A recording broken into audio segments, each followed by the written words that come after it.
नीतीश ने बुलाया बिहार में AK-47 वाला आईपीएस। हर हाल में लॉ एंड ऑर्डर दुरुस्त करना है मकसद। 1200 कैदियों ने जब जेल पर कर लिया था कब्जा, तब AK-47 लेकर टूटे हाथ से कैदियों से लिया लोहा। वह आईपीएस अधिकारी जो राष्ट्रपति शासन में पटना का एसएसपी था। बात कर रहे हैं AK-47 वाले आईपीएस अधिकारी कुंदन कृष्णन की। हाल के दिनों में बिहार में आपराधिक घटनाओं और अपराधियों के मनोबल बढ़ने की शिकायत आ रही थी, जिसमें अपराधियों के द्वारा पुलिसकर्मियों पर भी हमले हो रहे थे।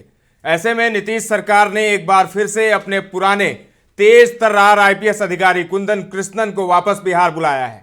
भारत सरकार ने कुंदन कृष्णन को बिहार आने की अनुमति दे दी है। कुंदन कृष्णन अभी केंद्रीय प्रतिनियुक्ति पर हैं। वे सीआईएसएफ में एडीजी के पद पर तैनात हैं। उन्हें बिहार के मुख्यमंत्री नीतीश कुमार खासम खास अधिकारी माना जाता है। नीतीश का जिस समय नीतीश कुमार ने बिहार में सत्ता संभाली थी, उस समय कुंदन कृष्णन पटना के एसएसपी समेत अन्य पदों पर रहते हुए अपराधियों के खिलाफ बड़ी कार्रवाई करते थे और विधि व्यवस्था को दुरुस्त करने में अहम भूमिका निभाई थी उन्होंने। अब एक बार फिर से कुंदन कृष्णन को वापस बुलाया जा रहा है। अब देखना है कि नीतीश कुमार इस बार कुंदन कृष्णन को कौन सी जिम्मेदारी सौंपते हैं। कुंदन कृष्णन के बिहार वापसी पर सोशल मीडिया पर कई लोगों ने तारीफ की है। बिहार कैडर के आईपीएस अधिकारी कुंदन कृष्णन की घर वापसी हो रही है। केंद्रीय गृह मंत्रालय ने कुंदन कृष्णन के बिहार वापस आने का आदेश जारी किया। वे सीआईएसएफ में एडीजी थे। 1994 बैच के आईपीएस अधिकारी कुंदन कृष्णन केंद्रीय प्रतिनियुक्ति पर थे। नालंदा जिले के रहने वाले कुंदन कृष्णन को 2005 में राष्ट्रपति शासन के दौरान पटना का एसएसपी बनाया गया था। उनकी बहादुरी के कई किस्से मशहूर हैं। खासकर 2002 में छपरा जेल में कैदियों के हंगामे के दौरान AK-47 लेकर मोर्चा संभालने की घटना। 2006 में बाहुबली आनंद मोहन से भी उनकी तीखी नोकझोंक हुई थी। नीतीश कुमार उन्हें राज्य में बड़ी जिम्मेदारी दे सकते हैं, ऐसी चर्चा है। आईपीएस कुंदन कृष्णन बिहार लौट रहे हैं। गृह मंत्रालय ने सोमवार को आदेश जारी कर दिया। वे सीआईएसएफ में एडीजी के पद पर कार्यरत थे। अब उन्हें अपने मूल कैडर बिहार में तैनाती मिलेगी। यह उनके लिए घर वापसी जैसा है। 1994 बैच के आईपीएस अधिकारी कुंदन कृष्णन मूल रूप से बिहार के नालंदा जिले के रहने वाले हैं। केंद्र सरकार में प्रतिनियुक्ति पर थे। अब उनकी यह प्रतिनियुक्ति समाप्त हो रही है। कुंदन कृष्णन का बिहार में काफी अनुभव है।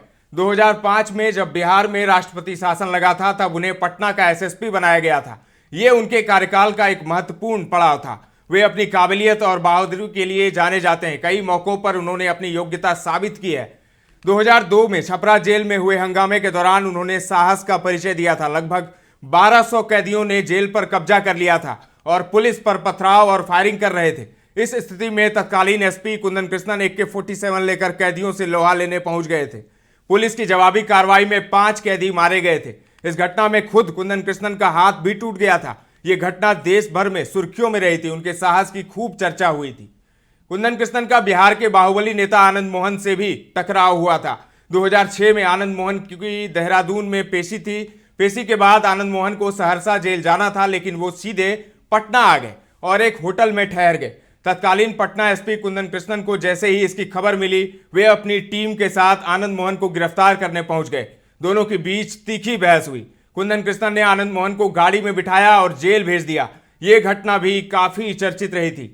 अब कुंदन कृष्णन के बिहार वापस आने से राज्य सरकार उन्हें कोई बड़ी जिम्मेदारी दे सकती है। मुख्यमंत्री नीतीश कुमार उनके अनुभव और काम करने के तरीके से अच्छी तरह वाकिफ भी हैं। देखना होगा कि उन्हें कौन सा पद और किस विभाग की जिम्मेदारी सौंपी जाती है। उनकी नियुक्ति राज्य की कानून व्यवस्था के लिए महत्वपूर्ण हो सकता है, क्योंकि बिहार में जिस तरीके के हालात हैं अभी, मतलब ऐसा एक भी दिन नहीं है जहां पर हत्या, लूट और अपहरण की खबर ना आती हो।